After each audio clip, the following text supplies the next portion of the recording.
Google Earth, यार ये वो प्लेटफॉर्म है जिसके साथ हम धीरे धीरे कंफर्टेबल होते चले गए। इससे कोई फर्क नहीं पड़ता कि कोई भी कहीं भी कभी भी हमारे घरों को अंतरिक्ष से देख सकता है। ये हमें उन स्थानों की बारीक डिटेल्स देता है जहां हम कभी नहीं गए हैं, पूरे कॉन्टिनेंट से लेकर स्ट्रीट व्यू द्वारा सक्रिय अनजान गलतियों तक। लेकिन अगर मैं कहूं कि ऐसे कई रहस्य हैं जो कि गूगल अर्थ अपनी आस्तीन में छिपा कर रखता है, जिन्हें ज्यादातर लोग कभी नहीं जान पाएंगे, तो एक पूरे द्वीप को डिलीट करने से लेकर टॉप सीक्रेट मिलिट्री विमानों को ढकने तक अपने दिल को थाम के रखिए, क्योंकि वो राज टपकने वाले हैं। मिस्र में खोया हुआ। हम इस अधिकांश के लिए गूगल अर्थ और मैप्स महज वो टूल्स हैं जो हमें किसी स्थान तक पहुंचने में मदद करते हैं, लेकिन कुछ लोगों के लिए ये एक जुनून है भाई। उदाहरण के लिए उत्तरी कैरोलिना निवासी एंजेला मिकोल को ले लीजिए। ये एक सेल्फ डिक्लेयर्ड सैटेलाइट रिसर्चर हैं जिन्हें गूगल अर्थ की गलतियां खोजने का जुनून है। 2012 में जब उसने 2 रहस्यमय वस्तुओं को शेयर किया तो पूरे इंटरनेट पर मिस्र के इतिहास के प्रेमियों में तहलका मच गया। एंजेला ने दावा किया कि उसने उत्तरी मिस्र में 90 मील की दूरी पर स्थित संभावित पिरामिडों के 2 सेटों की खोज कर ली है। एक लोकेशन पर रेगिस्तान से बाहर निकलते हुए लगभग 9000 वर्ग फुट के कुछ अजीब दिखने वाले आकार अस्पष्ट रूप से दिखते हैं, जबकि दूसरी लोकेशन पर 2 लाख वर्ग फुट का एक ट्रायंगुलर स्ट्रक्चर दिखता है, जो कि एंजेला का मानना है कि कभी कोई पिरामिड रहा होगा जिसका ये बेस लगता है। बताया जाता है कि एंजेला ने एक इजिप्टोलॉजिस्ट से कंसल्ट किया जिसने माना कि शायद वो कुछ बड़ा खोज चुकी है। पुरातत्वविदों ने अब तक मिस्र की 1% से भी कम खुदाई की है, इसलिए ऐसे अनगिनत खंडर हो सकते हैं जिन्हें हम अभी तक खोज नहीं पाए। हालांकि एंजेला की खोज अभी भी वेरीफाई होने से बहुत दूर है। लोगों ने फटाफट इसकी एक अल्टरनेट एक्सप्लेनेशन भी निकाल दी मेरे भाई। हो सकता है कि एक कथित पिरामिड सिर्फ एक नॉर्मल बट हो जो वहाँ के ऊंचे और सपाट चट्टान के टावर को बोलते हैं। ओहियो में Toledo university of archaeological geography के प्रोफेसर जेम्स हरल ने फौरन इस आइडिया का समर्थन किया। बट को मिस्र के फयूम रेगिस्तान में आमतौर पर देखा जाता है। ये तब बनते हैं जब सेडिमेंट्स के किसी टीले में सतह के नीचे कहीं एक ऐसी परत होती है जो कि कभी बिखरती नहीं है। जब उसके आसपास के सेडिमेंट तेज हवाओं और गुजरने वाली रेत के कारण बिखरने लग जाते हैं तो वो मजबूत परत टॉप पर रह जाती है और पहाड़ी फ्लैट हो जाती है। ये बिल्कुल वैसा ही शेप लग रहा है भाई जैसा एंजेला ने गूगल अर्थ पर देखा था, लेकिन फिर भी इनकी शेपिंग और जमावट में कुछ तो अजीब बात है यार। शायद भविष्य की जांच में खुलासा होगा, लेकिन अभी के लिए आप क्या सोचते हैं? क्या एंजेला ने लंबे समय से खोए हुए पिरामिडों की एक जोड़ी खोज लिया, या फिर ये कुछ और है, या फिर ये बर्ड्स हैं? फैंटम आइलैंड आज के दिन और युग में दुनिया का लगभग हर हिस्सा ढूंढ लिया गया है। एक्सप्लोरर अज्ञात स्थानों की खोज करने का केवल सपना ही देख सकते हैं, लेकिन इसका मतलब ये नहीं है कि आप कुछ जगहों को भुला नहीं सकते। कंफ्यूज हो गए ना? मैं समझाता हूँ। 2012 में दक्षिण प्रशांत में प्लेट टेक्टोनिक्स की स्टडी करने के लिए एक अभियान पर ऑस्ट्रेलियाई वैज्ञानिकों का एक ग्रुप निकला। उन्होंने एक रेतीले द्वीप पर जाने का फैसला किया क्योंकि भाई उनके जहाज के नेविगेशन चार्ट में इसका कोई मेंशन नहीं था, जबकि यह गूगल अर्थ पर साफ तौर पर दिख रहा था। लेकिन जब वे द्वीप के कोऑर्डिनेट्स तक पहुंच गए तो वहां दूर तक गहरे नीले समुद्र के अलावा और कुछ भी नहीं था भाई। क्या वो द्वीप डूब गया था? क्या उनके कोऑर्डिनेट्स गलत थे? वेल, फिर पता चला कि भाई वह सैंडी द्वीप कभी अस्तित्व में था ही नहीं। न्यूजीलैंड के ऑकलैंड म्यूजियम के एक लाइब्रेरियन शॉन हिंगिस के अनुसार सैंडी द्वीप का सबसे पहला उल्लेख एक नेविगेशन चार्ट पर था जिसे अंतिम बार 1908 में अपडेट किया गया था। हालांकि चार्ट में सैंडी द्वीप की खोज का क्रेडिट 1876 में वेलोसिटी नामक एक जहाज को दिया गया था। हालांकि रीडर्स को ये सब जानकारी पर सोच समझकर यकीन करना चाहिए भाई, क्योंकि उस जमाने में सेलर्स अपनी खोजी हुई चीजों का एक्यूरेट ब्यौरा नहीं दिया करते थे। वेल, जाहिर है कि भविष्य के मानचित्रकारों ने चार्ट की चेतावनी पर ध्यान नहीं दिया और सैंडी द्वीप को चार्ट में दिखाना जारी रखा। फिर भी चूंकि गूगल अर्थ सैटेलाइट इमेजिंग का उपयोग करता है तो ऑस्ट्रेलियाई वैज्ञानिकों ने मानचित्र पर क्या देख लिया? चांसेस है कि तथाकथित द्वीप एक विशाल प्यूमिड से ज्यादा कुछ नहीं था। ये ज्वालामुखी पत्थरों का एक कलेक्शन होता है जो कि पानी के नीचे फटे ज्वालामुखियों से निकलता है और आखिर में चट्टानों का एक तैरता हुआ द्वीप बन जाता है। इसी तरह इस द्वीप की शुरुआती खोज के लिए एक प्यूमिड जिम्मेदार हो सकता है कि वेलोसिटी ने पत्थरों के इस कलेक्शन को दूर से एक जमीन का टुकड़ा समझा हो, तथाकथित द्वीप की ठीक से जांच किए बगैर ही इसे डॉक्यूमेंट कर दिया हो। हालांकि गूगल ने तब से सैंडी द्वीप के ओरिजिनल डिपिक्शन को व्यू से छिपा दिया है। हम फिर भी इसके स्थान पर एक द्वीप के शेप की आउटलाइन देख सकते हैं। अब ये बड़ी फनी बात है ना, क्योंकि लोग एक ऐसे आइलैंड से छुटकारा पाने की कोशिश कर रहे हैं। ब्लड लेक इराक के सदर शहर के किनारे पर लागो वर्मेला है, जो एक अजीब व गरीब दिखने वाली झील है। कई गूगल अर्थ यूजर्स इसके ओरिजिन को ही लेकर हैरान हैं और उन्हें शक है कि इसका संबंध कुछ काली और घिनौनी करतूतों से तो नहीं है। ऐसा क्यों? क्योंकि भाई इसका निकनेम ही ब्लड लेक है और ये पूरी झील गूगल अर्थ पर चटक लाल दिखाई देती है, जबकि इसके आसपास की बाकी झीलें हरी हैं। इसके बारे में कहानियां फैली हुई हैं कि आसपास के कसाई अपना वेस्ट इस झील में फेंक देते हैं। हालांकि वैज्ञानिकों ने यह साफ कर दिया है कि ये झील इतनी बड़ी है कि वेस्ट का असर दिखाई नहीं देगा। अगर ये बात भी सही होती है तो ये लाल के बजाय ब्राउन हो जाती। कुछ दूसरों ने झील के रंग के लिए केमिकल्स, प्रदूषण या सीवेज को जिम्मेदार ठहराया। हालांकि सबसे संभावित कारण वास्तव में छोटा सा है, वो है शैवाल। उदाहरण के लिए उत्तरी ईरान की उर्मिया झील को ही ले लीजिए। लागो व मिलो की तरह उर्मिया झील दशकों से सूख रही है और सिकुड़ रही है। जैसे जैसे पानी का लेवल गिरता गया, नमक का लेवल और कंसंट्रेटेड होता गया, जिससे उर्मिया शैवाल के लिए एक प्रमुख प्रजनन स्थल बन गया। विशेष रूप से डुनालीला शैवाल, जो बहुत ही नमकीन परिस्थितियों में लाल हो जाते हैं। यह उनके सेल्स में प्रोटेक्टिव कैरोटीनॉइड पिगमेंट के कारण होता है। जब ये शैवाल की आबादी उर्मिया झील में खिली तो गहरे हरे रंग का पानी चमकीला लाल हो गया, और संभावना यही है कि लागो व मिला में भी ऐसा ही हुआ होगा। और मैं ये डिसाइड नहीं कर पा रहा था कि कसाई वाली थ्योरी ज्यादा हार्डकोर है या ये वाली। इससे पहले कि हम ग्लोब घूमकर अपने अगले चटपटे रहस्य की लोकेशन पर पहुंचे, आप इस वीडियो को एक बड़ा सा थम्स अप दे दो ना, और वाव फैक्ट को सब्सक्राइब करना बिल्कुल मत भूलना, ताकि जब मैं अपना लेटेस्ट वीडियो अपलोड करूं तो आपको सबसे पहले पता चल जाए। चलिए अब मैं अपने अगले कोऑर्डिनेट्स को डाल देता हूं। गोबी डेजर्ट का सीक्रेट। यदि आप एक गुप्त सरकारी बिल्डिंग को कहीं छिपाना चाहते हैं तो रेगिस्तान के बीच में एकदम परफेक्ट जगह खाली लगती है ना। वेल जरा फिर से सोचें, क्यों लाखों इंटरनेट जासूसों की उंगलियां गूगल अर्थ पर रहती हैं? उनसे कुछ भी बहुत लंबे समय तक छिपा नहीं रहता है। 2018 में उत्तरी चीन और दक्षिणी मंगोलिया के बीच गोबी रेगिस्तान में एक अजीब से दिखने वाले स्ट्रक्चर के कोऑर्डिनेट्स ने इंटरनेट का ध्यान खींचा। यह स्ट्रक्चर कुछ हद तक स्टोनहेंज जैसा है, जिससे बहुत सी कॉन्स्पिरेसी थ्योरीज पनपने लगी। एक के अनुसार तो यूएफओ का एक छिपा हुआ रनवे था ये, और ये फिर फेमस हो गया एरिया 51 की तरह। ये चीन का अपना सुपर सीक्रेट मिलिट्री बेस था। एरिजोना स्टेट यूनिवर्सिटी में मास स्पेस फ्लाइट के एक रिसर्च टेक्नीशियन और मिशन प्लानर जोनाथन हिल ने इस विषय पर कुछ प्रकाश डाला। उन्होंने इस स्ट्रक्चर को ऑर्बिटल रडार इंस्ट्रूमेंट के एक टेस्ट टारगेट के रूप में पहचाना। इस इलाके के स्टोनहेंज जैसे बम्स किसी भी रडार सिग्नल को इस एरिया में दूर बिखेरने का काम करते हैं, और इस तरह विमानों को इसके केंद्र में कुछ हद तक ढक लेते हैं। इस तरह के स्ट्रक्चर से रडार रिटर्न का परीक्षण करके चीनी रडार एक्सपर्ट ये सीख सकते हैं कि अन्य देशों से अपने मिलिट्री अभियानों को कैसे छिपाया जाए। अब भले ये एलियन के अंतरिक्ष यान को छिपाने के लिए तो नहीं है, फिर भी एक शानदार खोज है मेरे भाई, भले ही चीन बिल्कुल ना चाहता हो कि ऐसी खोज हो।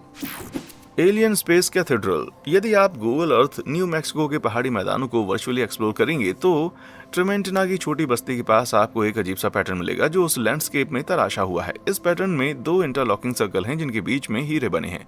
ये गूगल अर्थ पर यूएफओ खोजने वालों को किसी प्रैंक जैसा लगेगा, लेकिन इसका असली मकसद सबके सामने है भाई। इंटरलॉकिंग सर्कल से थोड़ा दूर ट्रेमेंटिना बेस है, जो कि चर्च ऑफ साइंटोलॉजी की प्रॉपर्टी है। यदि आप नहीं जानते हैं तो यह धर्म इस विश्वास पर आधारित है कि मानव आत्माएं अमर हैं, और यह कि लोग मृत्यु के बाद भी स्पिरिचुअल प्राणियों के रूप में मौजूद रहते हैं।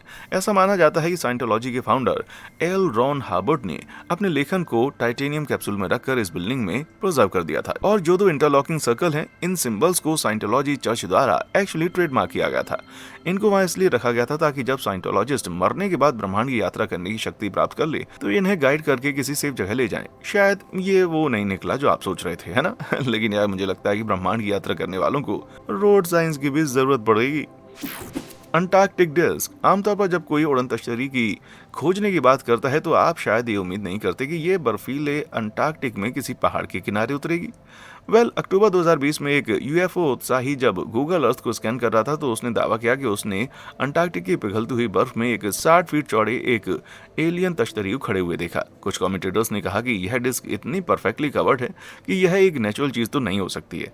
इसके नीचे इसकी परछाई जैसा भी कुछ है जो संकेत देता है कि यह बर्फ पर टिकी हुई नहीं है बल्कि हवा में तैर रही है। खैर, हम एलियंस को चाहे कितना भी दोष दे दें, लेकिन इस तस्वीर में कुछ चीजें हैं जो कि समझ में नहीं आती भाई। एक बात तो ये कि ये डिस्क बर्फ के प्राकृतिक किनारे के साथ अचानक कट जाती है और ओवरलैप करती हुई नहीं लगती है। ये साफ तौर पर गूगल की गड़बड़ी बताती है, खास करके जब डिस्क के आसपास की छाया अजीब और विकृत दिखती है। और अगर कोई तकनीकी गड़बड़ इसका कारण नहीं है तो यह डिस्क केवल पानी का एक छोटा सा पूल हो सकता है। इस जगह में डिस्क के आसपास देखेंगे तो आप एक समान रंग के पानी के अन्य पोखरों को देखेंगे। इसलिए यह संभव है कि कोई एक पूल गोलाकार आकार में पिघल गया होगा, या हो सकता है कि उड़ान तश्तरी पुराने जमाने की बात हो गई हो और अभी सेमी सर्कल विमान का चलन हो भाई। बीहड़ का रखवाला। कैनेडियन बैडलैंड्स, जो दक्षिणी कनाडा में स्थित चट्टानी घाटियों का एक हिस्सा है, अपनी पानी की कमी और 116 से -40 डिग्री फ़ारेनहाइट तक के खतरनाक तापमान के लिए जाना जाता है। वहाँ असल में कुछ ऐसी शानदार चीजें हैं जो कि आप केवल गूगल अर्थ से देख सकते हैं। इस घुमावदार इलाके में उकेरा गया एक बैडलैंड्स गार्जियन है जो बिल्कुल एक नेटिव आदिवासी के सिर की तरह दिखने वाला एक इंडेंटेशन है। ये वहाँ क्या कर रहा है और इसका गठन कैसे हुआ? क्या गूगल अर्थ एक प्राचीन गड़े हुए दानव के सबूत छिपा रहा है? इसकी खोज के बाद से बैडलैंड्स गार्जियन लोगों को आकर्षित कर रहा है, विशेष रूप से ये देखते हुए कि इसकी लोकेशन सिक्सिका फर्स्ट नेशन आदिवासियों का पारंपरिक घर है। माना जाता है कि ये जियोलॉजिकल फीचर भूगर्भीय कई सौ साल पहले उत्पन्न हुआ था, जब हैंगर बार्ड ने क्ले से भरी मिट्टी को नष्ट कर दिया था। और इसके दिखने का कारण है इंसानों के अंदर का पेरिडोलिया। ये वह प्रवृत्ति है जिसमें हमारा दिमाग बेजान वस्तुओं में भी इंसान का शेप देखने लग जाता है, इसलिए हमें एक चेहरा दिखता है। लेकिन इसी वजह से बैडलैंड्स गार्जियन में बतौर टूरिस्ट पहुंचना भी मुश्किल है, क्योंकि असल में ये जमीन से एक चेहरे जैसा नहीं दिखता है। लेकिन अच्छी बात यह है कि इस नेचुरल वंडर की सैर करने के लिए पैसा खर्च करने की कोई जरूरत नहीं है, बस गूगल अर्थ पर जाएं और आप पहुंच जाएंगे। एक्स्ट्रा टेरेस्ट्रियल टूरिस्ट 2015 में मिस्र की राजधानी काहिरा से लगभग 30 मील पूर्व में रेगिस्तानी इलाके में स्ट्रक्चर्स की एक रहस्यमय जमावट देखी गई। इस कॉम्प्लेक्स में नुकीले सिरों वाले लंबे स्ट्रक्चर्स थे और ये मिस्टीरियस सर्कल से घिरे हुए थे। यूएफओ जांचकर्ता चकराए हुए वहां सुराग की तलाश में पहुंच गए। हालांकि इसमें ढूंढने के लिए कुछ था नहीं, लेकिन स्ट्रक्चर्स की फ्यूचरिस्टिक डिजाइन देखकर उन्होंने इसे एक एलियंस का बेस बताया। और अगर एलियन बेस नहीं तो एक ऐसी गुप्त सरकारी जगह जो एलियंस के सबूत छुपाने का काम करती है। हालांकि जहां कॉन्स्पिरेसी थियरिस्ट होते हैं वहां सवाल पूछने वाले भी होते हैं। जिन कमेंटेटर को संदेह था उनके अनुसार ये अजीब देखने वाला परिसर केवल एक साधारण रेत की खदान थे जो पास के हाईवे को बनाने और ठीक करने के लिए यूज होते थे। बात ये भी ठीक लगती है क्योंकि सड़क निर्माण के लिए डामर मिलाते समय आमतौर पर रेत का उपयोग किया जाता है।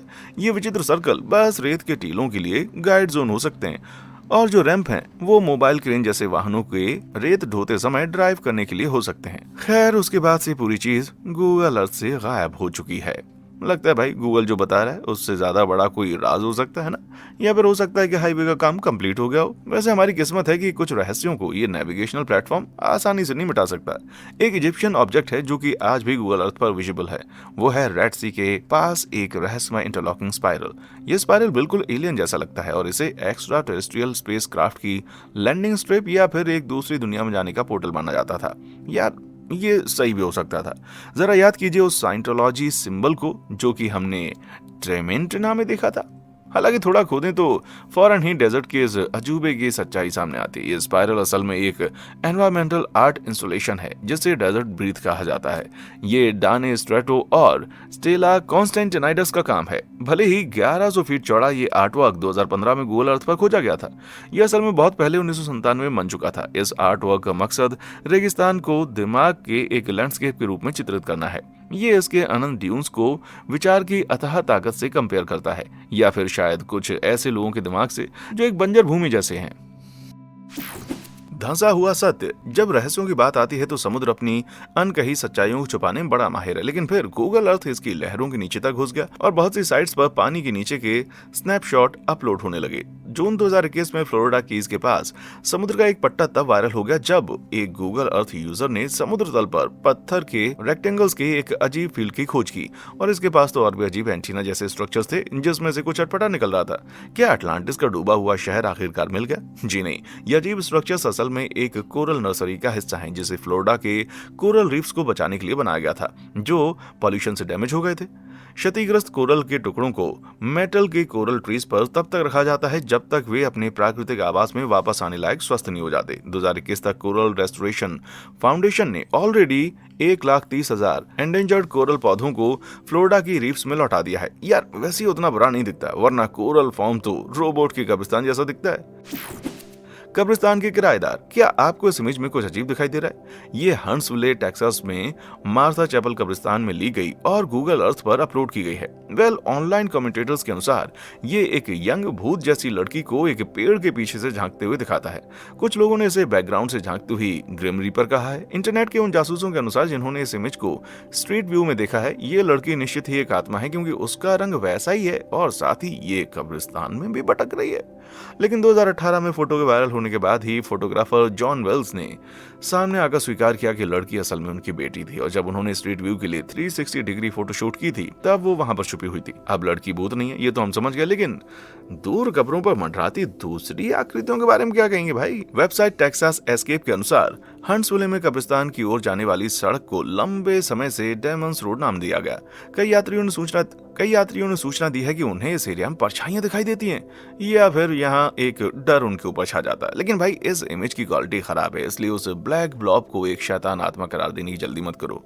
वो कोई बदकिस्मत विधवा भी हो सकती है जो पारंपरिक काले ड्रेस में शोक मना रही है। आप क्या सोचते हैं? कमेंट सेक्शन में आकर बताएं। जाइंट का खिलौना। अगर आप अपनी धुन में खोए हुए गूगल अर्थ पर इटली के गांव की सैर कर रहे हैं और आपको एक जाइंट स्टफ्ड बनी दिखाई दे जाए जो घास पर पसरा हुआ है और बड़ा हैरान परेशान दिख रहा है, तो होगी ना बड़ी अजीब बात।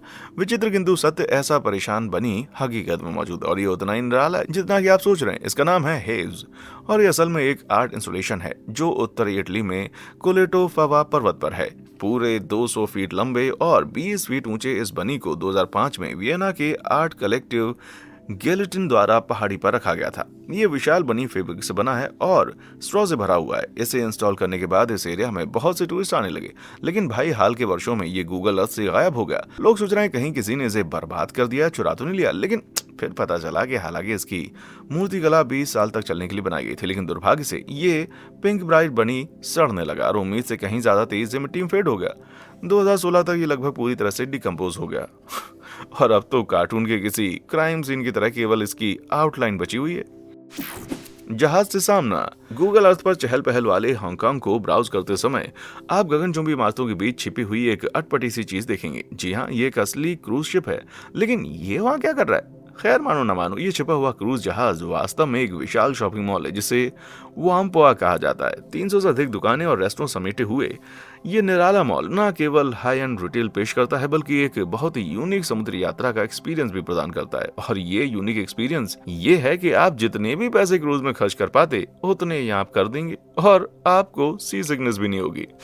Supersonic spy plane. अगर मैं आपसे कहूं कि एक ऐसा मिलिट्री जेट है जो बिजली की तेज गति से 4600 मील प्रति घंटे की स्पीड से ट्रैवल कर सकता है तो, और 60 मिनट से भी कम समय में दुनिया के किसी भी टारगेट पर हमला कर सकता है तो, बदकिस्मती से मैं आपको ऐसा नहीं कह सकता, कम से कम ऑफिशियली तो नहीं। लेकिन जो मैं आपको बता सकता हूं वो यह है कि दिसंबर 2017 में अमेरिकी एरोस्पेस और डिफेंस फर्म लॉकहीड मार्टिन के प्रवक्ता ने संकेत दिया था कि वो लोग वास्तव में एग्जैक्टली ऐसा ही जेट डेवलप कर रहे हैं। इसे SR-72 कहते हैं और ये यूनाइटेड स्टेट्स के top stealth jet SR-71 Blackbird का अपग्रेड माना जाता है जिसे 1998 में रिटायर कर दिया गया था। मैं आपको ये भी बता दूं कि लॉकहीड मार्टिन द्वारा अपने प्रोजेक्ट के संकेत दिए जाने के तुरंत बाद जनवरी 2018 में एक गूगल अर्थ इमेज सामने आई जिसमें एविएशन सेंटर पर बाज की नजर गाढ़े हुए लोगों ने फ्लोरिडा के पांच बीम काउंटी में एक रनवे के पास एक अजीबोगरीब विमान को देखा। अपने इंटरनेट जासूसों को विमान की तुलना SR-72 से करने में देर नहीं लगी, न केवल इसके सुपर स्लीक डिजाइन के कारण बल्कि इसलिए भी कि कई साल पहले लॉकहीड मार्टिन ने इससे मिलती जुलती कुछ मॉक इमेजेस शेयर की थी।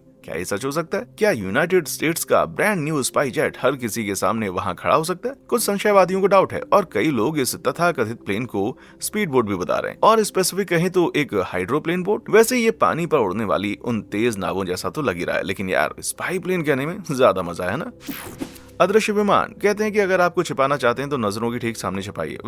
गूगल अर्थ निश्चित ही कुछ छुपा रहा है या कम से कम छिपाने की कोशिश कर रहा है, क्योंकि फरवरी 2021 में एक तेज तर्रार इंटरनेट यूजर ने एक potential super secret cover up का खुलासा किया। टेक्सास में डायस एयरफोर्स बेस पहली नजर में किसी भी पुरानी हवाई पट्टी की तरह लग सकता है, लेकिन एक बार जब आप हवाई पट्टी किनारे खड़े इकलौते विमान पर जूम करेंगे तो आप देखेंगे कि चीजें वैसी नहीं जैसी भी दिख रही हैं। जिससे मेरा मतलब है कि भाई वहां एक अदृश्य विमान खड़ा है जो कि बैकग्राउंड में घुलने की कोशिश कर रहा है। क्या ये सच है? क्या सही में कोई अदृश्य विमान है जो कि गूगल अर्थ पर छिप रहा है या कुछ और चल रहा है? हालांकि एक अदृश्य विमान निश्चित ही एक मजेदार आइडिया है, लेकिन इस बात के ज्यादा चांसेस हैं कि ये अजीब 3D ऑब्जेक्ट या तो एक गुप्त प्रोटोटाइप है जिसे सेना ने गूगल से सेंसर करने का अनुरोध किया था, या गूगल अर्थ की 3D इमेजिंग के साथ कोई गड़बड़ थी।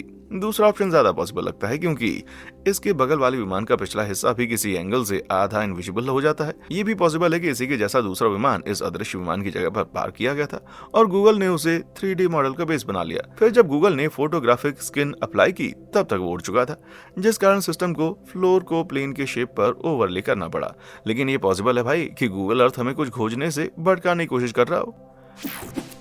भटका हुआ मिसाइल। मार्च 2007 में गूगल अर्थ में धमाका हो गया। लिटरली भाई किसी ने साउथ सेंट्रल यूटा में ली गई सैटेलाइट इमेज में एक छोटी ऊंची उड़ती हुई चीज को देखा। ये बात बहुत ही अहम है भाई, क्योंकि ये एक ऐसी चीज की तरह दिख रही थी जिसे आप कभी भी अपने सिर के ऊपर उड़ते हुए नहीं देखना चाहेंगे। एक क्रूज मिसाइल। क्रूज मिसाइलें गाइडेड हथियार होते हैं जिन्हें लंबी दूरी पर बड़ी मात्रा में विनाश पहुंचाने के लिए डिजाइन किया गया और ये सुपरसोनिक स्पीड से उड़ने में सक्षम है। तो सवाल ये उठता है कि आखिर ये यूटा के ऊपर क्यों उड़ रही थी भाई?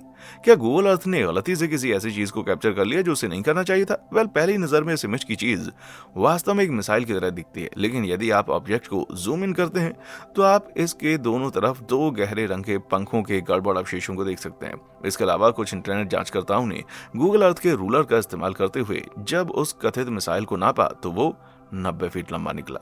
ये तो किसी सुपरसोनिक हथियार के बजाय एक प्लेन जाता लगता है भाई, और अगर प्लेन था तो सैटेलाइट इमेज लेते समय ये तेज स्पीड में होगा, इसलिए इसके विंग्स को विजुअली डिस्टॉर्ट करने के लिए इसकी स्पीड जिम्मेदार हो सकती है, और नहीं तो फिर शायद यूटा ने कोई शक्तिशाली दुश्मन बना लिया मेरे भाई। पिगमैन के रंग। पिगमैन गूगल मैप्स पर नारंगी रंग के वो फीचरलेस फिगर जो स्ट्रीट व्यू के हमारे गेटकीपर की तरह काम करते हैं। यदि आपने कभी अपने कंप्यूटर पर गूगल मैप्स का उपयोग किया है तो आप शायद जानते हैं कि आपको उस छोटे से साथी को चुनना होगा और उसे स्क्रीन पर खींचकर उसको ले जाना होगा जहां आप स्ट्रीट व्यू देखना चाहते हैं। लेकिन क्या आप जानते हैं कि पिगमैन का हर जगह एक जैसा और फीका चरित्र नहीं होता है। पिछले कुछ वर्षों में गूगल अर्थ ने कुछ इंपॉर्टेंट जगहों और लोकप्रिय टूरिस्ट अट्रैक्शंस के आसपास पिगमैन को थोड़ा रंगीन बनाने का खेल खेला है। उदाहरण के लिए हवाई के तट पर पिगमैन को घुमाइए और आप देखेंगे कि यह हरी पूंछ वाला जलपरी बदल गया है। नेवादा में कुख्यात गुप्त हवाई अड्डे एरिया 51 के ऊपर जाएंगे तो आप पिगमैन को एक यूएफओ में सवारी करते हुए देखेंगे। और यही सब नहीं भाई, जब आप स्कॉटलैंड के प्रसिद्ध लोच नेस की ओर जाते हैं तो आप देखेंगे कि पिगमैन अपना असली रंग दिखाते हुए लोच नेस मॉन्स्टर के रूप में सामने आता है। और इंग्लैंड में आप महारानी एलिजाबेथ को उनकी बाहों से उठा सकते हैं जब आप बकिंघम पैलेस पर शाही पिगमैन को घुमाते हैं। गूगल अर्थ हर थोड़े दिन में पिगमैन को नए और एक्साइटिंग रूप देता रहता है जो वर्तमान के इंपॉर्टेंट इवेंट्स या सेलिब्रेशन से मैच करते हैं। इसलिए भाई उनके पिगमैन के छिपे हुए ईस्टर अंडों को पहचानने के लिए बाहर निकलकर एक्सप्लोर कीजिए। क्या आपको कभी कोई ऐसा चटपटा रहस्य मिला है जो गूगल अर्थ हमसे छिपा रहा है? मुझे नीचे कमेंट सेक्शन में आकर बताएं। और हाँ, देखने के लिए शुक्रिया।